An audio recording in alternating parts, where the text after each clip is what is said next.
Xodimlar hammasi bizni kutib turgan ekan. Shahzod Kirib, aka. ishni boshlamasak bo'lmaydi. Chinlamasan? Ovqat olib keldim.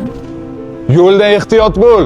Shahzod, kirishimiz kerak. Hozir aka, ayolim kelibdi. Og'ir oyoq bo'lgan. Kerak emas desam ham, har kun obed olib kelaman deydi. Bu paytda ularni ko'ngliga qarash kerak, uka. Ko'ngliga qarayapmiz-da aka. Onasi!